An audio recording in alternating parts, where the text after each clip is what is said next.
Bueno, hemos navegado, hermanos, en el tema del concepto de la espiritualidad y hemos navegado en el concepto de lo que es la espiritualidad desde abajo.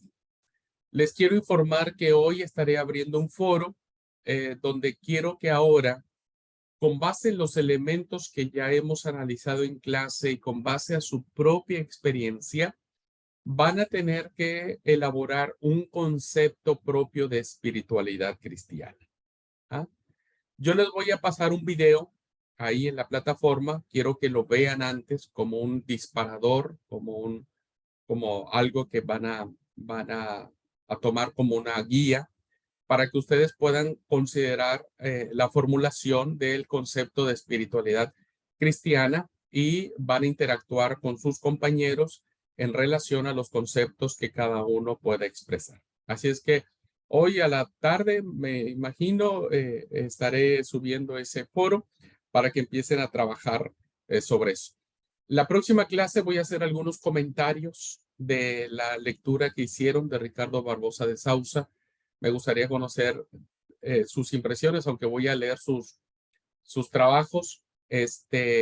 Voy a hacer algunas puntualizaciones que me parecen importantes de la lectura de don Ricardo. Y bueno, eso lo vamos a trabajar en la próxima clase. Voy a tomar unos minutitos antes de continuar la clase.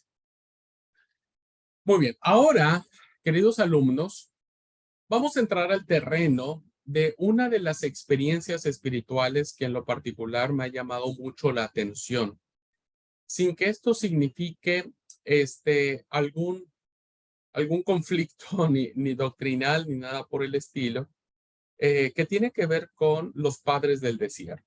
No sé si ustedes han escuchado hablar de esta espiritualidad. Si alguien ha escuchado hablar sobre la espiritualidad de los padres del desierto, de las madres del desierto. Esta es una espiritualidad muy, muy valiosa, ¿no? Son fuentes muy antiguas de espiritualidad que creo que si las sabemos aprovechar hoy en día, van a traer mucha, mucha bendición. Así que voy a compartir la pantalla para guiarnos en el material.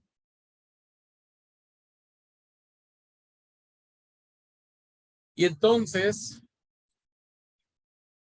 vamos a iniciar leyendo un apotegma de los padres del desierto. Es un apotegma.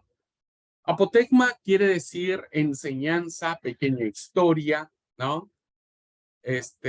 Un pequeño relato con una enseñanza que se tiene. Y entonces voy a compartirles este apotegma. Vino una vez un famoso ermitaño a visitar al viejo Abad Pimen, uno de los más renombrados padres del desierto en el siglo IV.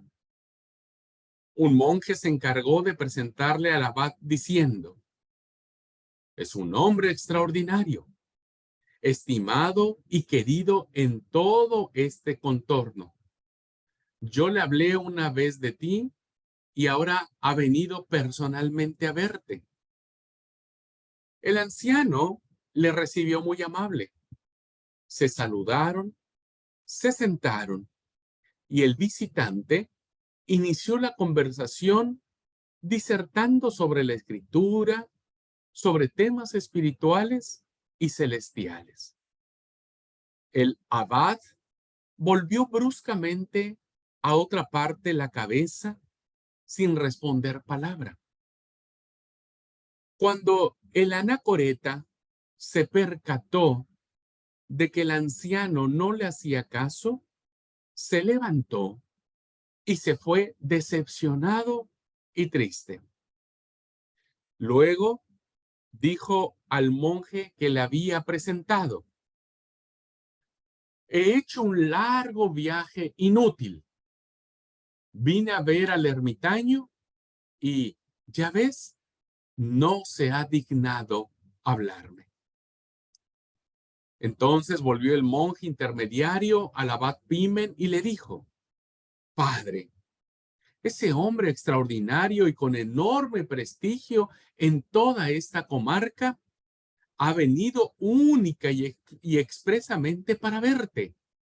¿Por qué no le has querido hablar? Y él respondió, ese hombre, ese hombre vive sobre las nubes y habla de las nubes. Yo, en cambio, vivo en la tierra y hablo de cosas de la tierra. Si hubiera hablado de las aspiraciones del alma, le hubiera respondido con mucho gusto. Pero si habla de cosas intelectuales, no lo entiendo. El monje salió y le dijo al ermitaño, al padre no le gusta discutir sobre la escritura, pero si alguien viene a hablar con él de las aspiraciones del alma, responde y habla gustosamente cuando sea necesario. El otro reflexionó, volvió y comenzó preguntando, ¿qué tengo que hacer cuando siento que me empiezan a dominar las pasiones? Él escuchó con atención y dijo, ahora sí que empiezas bien. Abre la boca sobre estos temas y yo te llenaré de bienes. El huésped aprendió mucho en aquella conversación y dijo, sí, ciertamente este es el camino. Y regresó a su tierra dando gracias a Dios por el honor de haber tenido una entrevista con un santo. Bien, esta pequeña historia, queridos hermanos, que es un apotegma que se acuñó en el siglo IV de la era cristiana, son historias que nos muestran grandes verdades espirituales. Esta historia que he elegido iniciar compartir con ustedes para abrir la clase tiene que ver con este visitante que va a conocer a un sabio, a un anciano sabio, que es muy famoso por su sabiduría. El visitante tiene muchas credenciales, tiene muchos honores, tiene mucho conocimiento. Y cuando se sienta a hablar con el abad, le empieza a hablar sobre todas esas partes intelectuales, ¿no? Y la actitud que tiene el abad es una actitud que no le interesa. Quien trajo, el monje que trajo al visitante se siente frustrado y le dice, ¿por qué no le haces caso? Y el abad le dice, ¿cómo le voy a hacer caso si él solamente habla de las cosas del cielo y yo no sé esas cosas? Yo hablo de las cosas de la tierra, de lo que yo vivo. Si él empieza a preguntarme sobre las situaciones de la vida, del alma, de todas estas cosas que nosotros vivimos, entonces ahí puedo decirle, pero si habla de cosas del cielo, yo no tengo nada que decirle. Por eso esta historia nos plantea que cuando el visitante le empieza a preguntar sobre sus pasiones, cómo aprender a dominar las pasiones que lo dominan, el anciano dijo, ahora sí nos entendemos. Ahora podemos hablar. La espiritualidad, hermanos, que se desarrolló durante mucho tiempo en muchas personas, sirven de ejemplo para lo que hoy nosotros podríamos tener. Hay mucha gente que pretende establecer su espiritualidad con base en sus conocimientos, en sus títulos, en los muchos libros que ha leído, ¿no? Pero pocas cosas tiene que decir sobre las cuestiones del alma, de las tentaciones, de los miedos, del llanto, del pecado, de, de las angustias. Y es allí donde quiero compartir con ustedes de dónde nacen estas espiritualidades, ¿no es cierto? Y que tal vez pueden ayudarnos a nosotros a entender muchas cosas.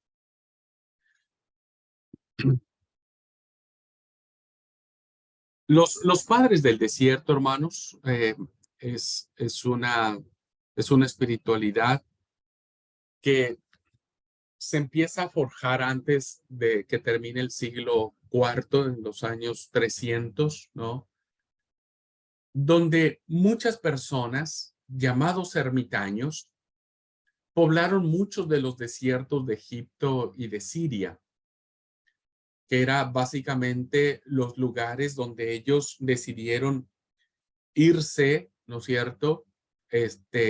Separarse para vivir una auténtica, según ellos, en su cosmovisión, una auténtica y honesta relación con Dios.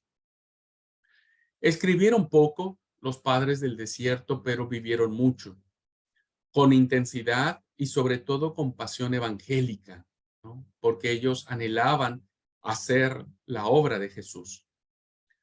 De estos padres y madres, es decir, de estos hombres y mujeres, nos quedan sus dichos y sus historias, conocidos como apotegmas, conocidos como apotegmas. Los apotegmas, hermanos, vendrían a ser como los refranes populares que nosotros hoy conocemos. Hay un refrán popular que dice, los dichos de los viejitos son evangelios chiquitos. Si ustedes interpretan o disciernen este dicho, sabrán que tiene mucha sabiduría, mucha sabiduría. El dicho de los viejitos son evangelios chiquitos. O sea, que los ancianos tienen mucho que decirnos, ¿no? Y que debemos tener mucho cuidado y mucha atención para escucharles, ¿no? Bueno, estos dichos, estas historias que voy a presentarles a partir de esta clase, tienen que ver con cuestiones espirituales, con cuestiones profundas, que básicamente, hermanos, lo que se vivía en la época de los padres del desierto no dista mucho de lo que nosotros hoy estamos viviendo. Hoy hay claras diferencias entre las opciones que eligieron los padres y las madres del desierto para huir a Egipto, a los aspectos a los lugares geográficos desérticos de Egipto o de Siria. Es muy difícil ahora que nosotros vayamos a cualquier desierto. El más cerca que tenemos, creo yo, es el de Atacama, en Chile. Pero hay otras cosas que sí van a ser muy importantes para establecer espiritualidades realmente profundas. Hay una pregunta, hermanos, que se hace en relación a ¿por qué surge este movimiento? ¿No? ¿Por qué surge? ¿Qué los condujo a este grupo de hombres y mujeres a tomar decisiones radicales de vivir de esta manera el evangelio que ellos creían? Porque ellos tenían las escrituras y ellos querían ser fieles a lo que las escrituras decían. Es muy probable que este grupo de personas se haya inspirado en el recuerdo de las primeras comunidades cristianas que se muestran en el libro de los Hechos, en el capítulo 2, versículos del 42 al 47, donde nosotros vemos, hermanos, lo que tenía que ver con la vida comunitaria. Los discípulos, ¿no es cierto?, vivían en una comunidad, perseveraban en la doctrina de los apóstoles, había comunión unos con otros, partían el pan, oraban juntos, ¿no? Tenían todas las cosas en común, repartían todo según la necesidad, perseveraban unánimes en el templo, partían el pan en las casas, comían juntos con alegría y sencillez de corazón, ¿no? Y entonces es muy probable que este movimiento de los padres del desierto hayan sido inspirados en estas formas de primeras convivencias de las primeras comunidades cristianas y que ellos hayan querido recuperar esas formas, esas maneras, esos logros, ¿no es cierto?, que tuvo la iglesia primitiva y que ahora ellos podían rescatar. Hechos 4, del 32 al 37, nos habla de la misma experiencia, donde todas las cosas las tenían en común. La multitud que había creído era un mismo corazón, una misma alma. Nadie de lo que tenía decía que era de suyo propio, sino que era común a todos. Había acciones de los apóstoles, todo se vendía, no había nada que los atara, ¿no es cierto?, a los bienes materiales, lo ponían a los pies de los discípulos para que lo pudieran repartir, etcétera. Es decir, vemos que al menos en el Evangelio, en la carta en el libro, perdón, en el libro de Hechos de los Apóstoles, vemos que existía en las primeras comunidades, hermanos, este sentido de comunidad, donde tenían algo en común, por eso eran comunidades, tenían algo en común y todos iban en una misma dirección. Entonces es muy probable, hermanos, que estos movimientos que se suscitan a finales del siglo IV y tienen su gran arraigo en el siglo IV ya, ¿no? En los años 300, en los años 400, es muy probable que, inspirados en este movimiento, hayan querido recuperar estas primeras sensaciones que tuvieron la iglesia primitiva. Hay otro motivo, tal vez, que hizo que ellos tomaran esta manera de vivir el evangelio. El hecho de que por aquellos años, ¿no? Estamos hablando ya de los años 300, 400, la fe había decaído muchísimo y muchas personas anhelaban relativizarla. Estaba ya muy cerca lo que era la unión de los aspectos del imperio con la religión, ¿no? Ya el sentido de la fe que tenían las primeras comunidades del primer siglo, del segundo siglo, ya estaba decayendo, incluso ya desde el primer siglo, hermanos. A finales del primer siglo, la fe de muchos empezó a decaerse, se empezó a relativizar. Ya pasaron muchos años desde que Jesús había nacido y había muerto. Entonces ahora el movimiento de la iglesia en muchos casos se había desviado. Y este grupo de personas, de hombres y mujeres, consideraron que la vida solitaria en el desierto y las montañas ofrecían una oportunidad de seguimiento radical de Jesús. Yo soy muy, no les diré fanático porque seguramente es una palabra muy mala o tiene un contexto muy negativo, pero entiendo la palabra radical. Cuando yo asistí a las conferencias misioneras en el Seminario Teológico Centroamericano en el país de Guatemala hace muchos años atrás, de donde nace mi visión, mi vocación, donde ahí el Señor a un amigo mío y a mí nos manda a salir de nuestros países.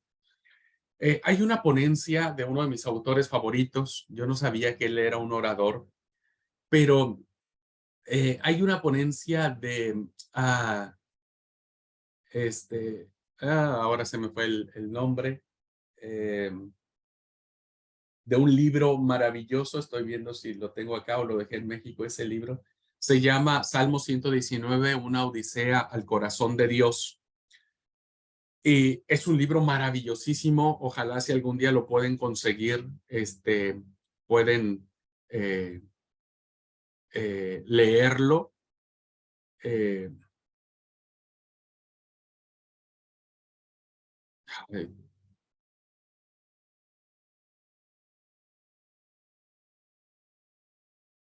un segundo, hermanos. Tengo aquí el nombre. eh, Jeff Adams. Y entonces él trajo una ponencia interesantísima acerca del discipulado, ¿no? Hablé con él, yo estaba re soñado porque hablé con él un gran misionero. Si tienen la oportunidad de leer este libro maravilloso, se los recomiendo, es fascinantísimo, usted trae mucha espiritualidad, etcétera. Salmo 119, una odisea al corazón de Dios.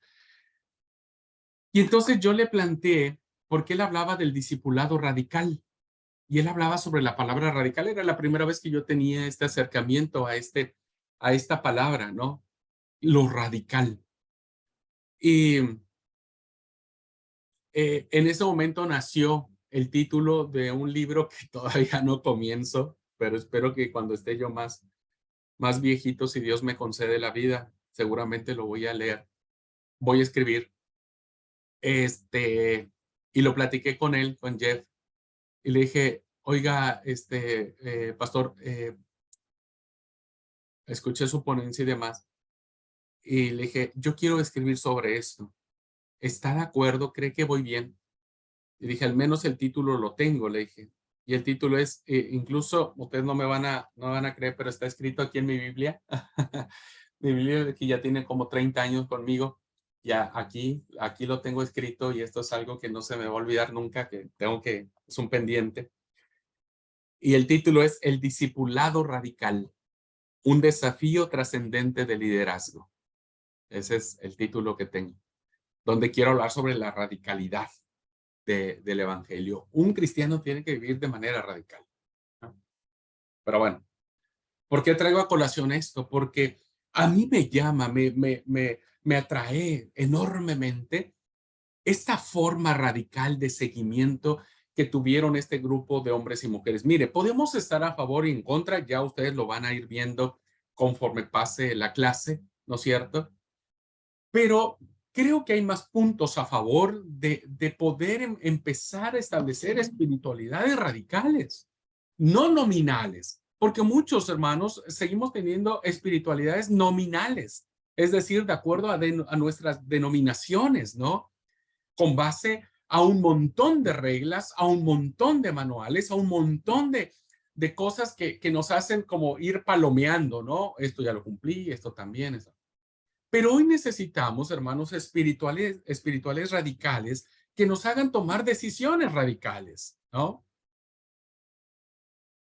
Decisiones radicales que nos hagan saber lo que significa la renuncia. Si algún día alguno de ustedes es llamado por Dios para salir de su país y dejar su trabajo, dejar su familia, dejar sus afectos para hacer la obra de Cristo, eso es radical. Eso es radical. Cuando hagamos cosas en nuestros laburos, ¿no es cierto? Que vayan a favor de seguir haciendo la obra de Jesús con nuestros recursos económicos, más allá de lo que nosotros damos. Y no, yo doy mi diezmo, listo, no me pidan más. Cuando uno va más allá, estamos siendo radicales, estamos rompiendo muchos de los esquemas que nos meten en una burbuja y que nos animan, nos desafían a vivir de una manera diferente. Yo no estoy diciendo que tengamos que irnos al desierto, pero como lo vamos a aprender en clase, los desiertos los llevamos dentro de nosotros y dentro de nosotros tenemos que vivir de manera diferente, de manera radical. Hoy vivimos en un mundo que nos está planteando los moldes para vivir nuestras espiritualidades. Ya lo voy a platicar más adelante, ¿no? Esta clase pues ya terminó, pero más adelante les voy a decir cómo hoy el cristiano que vive en una secularización tan arraigada como el siglo XXI, en una posmodernidad como la que usted y yo estamos viviendo, como la que van a vivir nuestros hijos, como la que van a enfrentar nuestros nietos y nuestros bisnietos, y que cada día la cosa se pone más difícil y más complicada, necesitamos espiritualidades radicales. ¿Cómo la hicieron estos hombres y estas mujeres? Que las decisiones que tomaron en su tiempo, todos los miraron con el ceño fruncido, ¿no?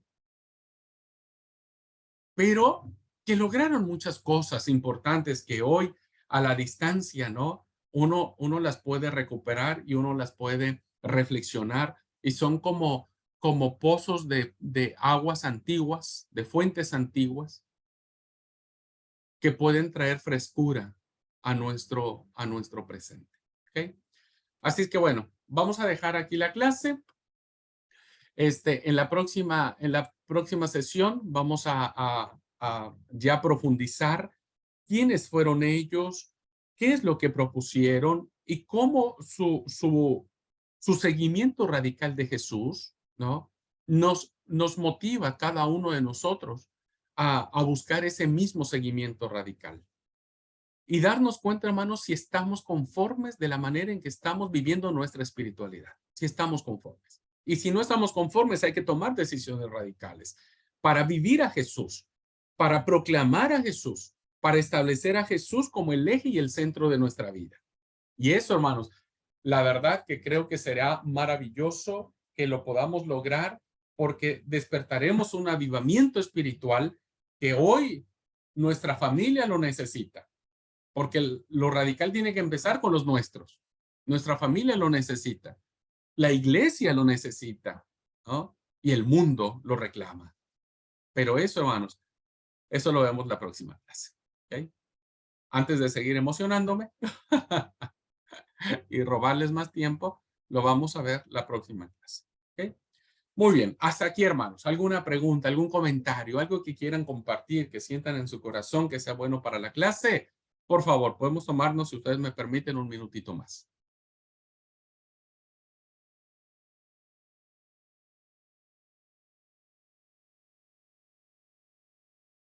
Bueno, ¿vamos bien entonces?